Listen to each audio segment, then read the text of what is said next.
Hi everyone, I'm Adam Thurgood, Managing Partner of Hightower Las Vegas, and welcome to our Community Spotlight series. Today we have the pleasure of being joined by Kim Kindig, CEO of Candlelighters. Welcome to the show. Thanks so much. I'm excited to be here. Yeah, it should be fun. We created the Community Spotlight series to highlight great organizations in our community that are doing important things to make the community a better place. And today with Kim here, we're going to focus on Candlelighters. Now, Candlelighters has been around for over 40 years. I think you're celebrating the 45th anniversary this year. And anytime an organization is thriving for that long, the first thing that pops into my head is, wow, they must really have a strong why that people rally around and are grounded in a really strong set of values. So can you provide a little bit more detail about the history and what drives the organization forward? Absolutely. In 1978, Candlelighters was founded by two families, both with a child going through childhood cancer. And at that time, there were very few resources available for families. So they believed that if they came together, they could create a family network of support for families like them and families in the future who would need this help. So fast forward 45 years, and today we have a professional team who continues the legacy and the work from our founding family. So we still focus on the three areas that most families need to navigate that, as well as making sure that we're there from treatment through recovery, sometimes loss, but we're walking side by side with these families for as long as they need us. And those three areas of service are financial support, emotional support, and quality of life program. And can you give us a bit more context about what happens within each of those silos? Absolutely. So in Southern Nevada, it's about 2 families every week hear the words, your child has cancer. And when that happens, it creates a whirlwind of uncertainty and fear. The average childhood cancer treatment lasts 2.5 to 3.5 years. And during that time, these are the areas that they need the most assistance. So with financial assistance, it's the most acute need, especially within the first 6 months of diagnosis. In 70% of families, if both parents work, there's always a family member who has to quit or significantly reduce their hours so that they can go to doctor's appointments and treatment with the child. And that obviously impacts their income, right? So we're there to provide rental and mortgage assistance, medical copay reimbursement. About 40% of our families have to travel out of state for treatment because they can't access certain procedures here. And when they do, there's additional expenses like lodging and transportation and what have you, right? So in addition to knowing that this is just a significant need for families, we also know that when families are able to meet their basic needs, so housing, transportation, utilities, the child has better health outcomes. So, wow. Not only do we need to do that, but also we know that if they're going to make it through this journey, that we're giving them their best chance. With emotional support services, I think it's understood the physical trauma and the physical challenges that come with cancer, right? But I think the emotional trauma is just as severe for families, and it's often the one that doesn't get immediately addressed. And so we wrap our families with support for counseling services, support groups, different therapies, and it's available to them at any point during the journey. So whether it's at diagnosis, through treatment, and oftentimes afterwards, because it's when they finally get through their journey that they realize all of these other emotional scars that exist. It's kind of, they're in the battle and then everything kind of comes afterwards that there wasn't space for during the battle. Right. I mean, you're triaging, right? You're going to address the most important pieces as it comes. And then the last one is quality of life programming, which this is really about giving these families a break from cancer and allowing them to still have moments of joy, which are so important to get through the really tough days. And so we create programming, whether it's, art events.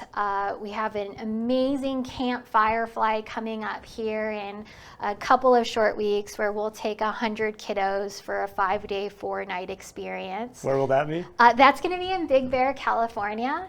And so it will be nice and cool, but it will be really magical for these kiddos. About 70% of them will be new campers. So this will be their entree into getting to be surrounded by a very, very supportive community of volunteers and staff and kids. Well, it's probably really important for the kids to be around other kids that are going through the same thing that they are, because within their friend set, they're probably the only kid that has cancer. And it's maybe hard to relate with your friends when you're going through something that they can't comprehend. Absolutely. When we talk about camp, we really talk about it being a place where we belong. And it's really based on what we've heard from these kiddos. So both the diagnosed child and the siblings, because it's hard for folks to really understand that. So for a week long, they get to be surrounded by individuals where they don't have to explain, those hurts, right? Yeah. They don't have to explain why they can't participate in something, or they don't have to feel guilty that they want attention and they want to be involved too, right? So it's truly an opportunity for them to just take a week off and really truly be kids. And I'm sure they look forward to it. Oh my gosh, it's like, I can't tell you. I remember we had this email from a young kiddo. His camp name's Baller, several years ago, and his mom missed the application deadline, so he sent an appeal to us. And in this email, he talked about it being better than his first kiss and going to McDonald's and Disneyland. And so for these kids, especially ones who can come multiple years, they make lifelong friends and lasting memories. And it really does get them through some very difficult times. And, one of the things that's unique about this camp too is we have siblings. We also have siblings who've lost a brother or sister. And to be able to come and meet other kids and to be able to keep their siblings' memory alive, it's really invaluable to these kiddos. So within the emotional support context, about 70% is with the kids and 30% is with the parents. Can you kind of differentiate what is happening in those two different groups? Absolutely. So with chronic illness like childhood cancer, it impacts the family unit. It doesn't just impact the child going through treatment, right? And so with that, we know that mom, dad, guardian, grandma, grandpa is really struggling with the uncertainty and the fear of is their child going to make it? How does this look? There's also can be strain with marriages as they have all of these additional responsibilities and burdens and what have you that they didn't have. And so we have counseling, individual, family, marriage counseling for parents. We have support groups for them as well, which, peer support, especially through this, is so important, just to be able to ask someone who's gone through it, how did you overcome this? What were the best ways to get through X, Y, or Z? That's for them. With the young people we have, our youngest person receiving services is 5 years old, and then it goes up through 26 years old, because we have our young adults who are just starting to process some of the challenges. And we have different modalities. So for our youngest kiddos, we're using play therapy, which involves puppets and kitchens and what have you, for them to be able to understand the emotions and to be able to name that so we can give them strategies. We also have peer support groups for our teens. So I'm sure a lot of kids that go through cancer are forced to deal with issues that their friends couldn't comprehend, and that brings a level of maturity, I don't know if that's the right word, when they're finished with their treatment and they're in remission. Is there anything that happens on that end to help them reintegrate to their peer group? I think that's, really challenging part. Particularly, we focus a lot on adolescents, that 13 and older, because it's really hard to be a teen. I mean, I think it's hard to be a teen in general, and now it's really hard to be a kiddo if you're facing cancer. You're not in school for a period of time, and then you're going back, and I think for them the peer support is so important, because even when they're in the clinic or what have you, they may not be seeing other kids their age who are going through it. Mm-hmm. So on a monthly basis, we actually have a teen programming for both the siblings and the diagnosed children to come together for structured activity, but also informal opportunities to just connect and talk and process. And about 50-60% of the people you serve are low to moderate income, which I understand is important because they're on Medicaid, and Medicaid doesn't necessarily cover some of these services if they had to pay for it themselves. Absolutely. So all of the programs and services we provide at Candlelighters are offered at no cost to the family, including our emotional support services. And you're absolutely right, 50% of our families are on Medicaid. In Southern Nevada, even if they have that benefit for counseling services, a lot of mental health professionals don't accept Medicaid, and if they do, the wait lists are extraordinarily long. And you can't afford to wait when you've got cancer. Absolutely. So our goal is to connect them to services within 48 hours, and I will say that I'm super proud of the mental health team that we've coalesced for our family. So we work with contractors in the community to provide these services. We have bilingual therapists. We have registered play therapists, which are very limited in our community.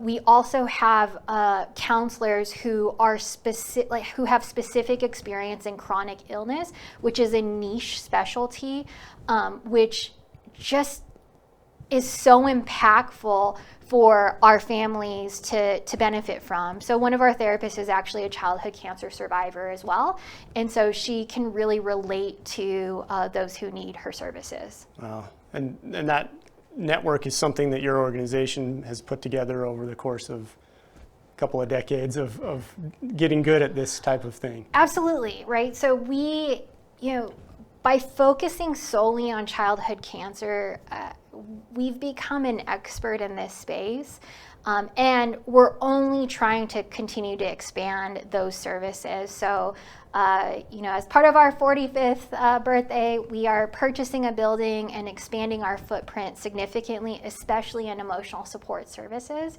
And we recognize the ongoing need for mental health. And so in our new space, we'll be able to provide family-centered care to all of the people in the family at the same time. We're also looking at ways to further train mental health professionals, specifically in chronic illness and adolescent young adult therapies, so that we can also contribute to the community and offer this resource. Well, that's great. That's super exciting. I'm sure that a little bit stressful, but exciting as well. Well, there's no question that what you're doing is very important work. Kids are the future of our community, and just the weight, like you said, of having a child with cancer is something that I don't think most people could ever fathom unless they've been intimately involved with one of those situations. So again, thank you for all the great work that you are doing and will continue to do. Any final thoughts or ways to get involved that you want to share? Absolutely. If folks want to learn more about Candlelighters and learn how they can get involved, I really encourage them to go to our website, candlelightersnb.org. You'll see any number of volunteer opportunities. This year, camp, you can't come, but we have plenty of opportunities for you to be involved. We're 100% funded by the generosity of our community, and so if folks are feeling inspired, you can certainly make a donation or look at one of our wish lists and look for an item that you'd like to ensure is provided to one of our families. Great, Kim. Well, thanks for being here today, and we'll continue this discussion with another organization that's doing great work next month.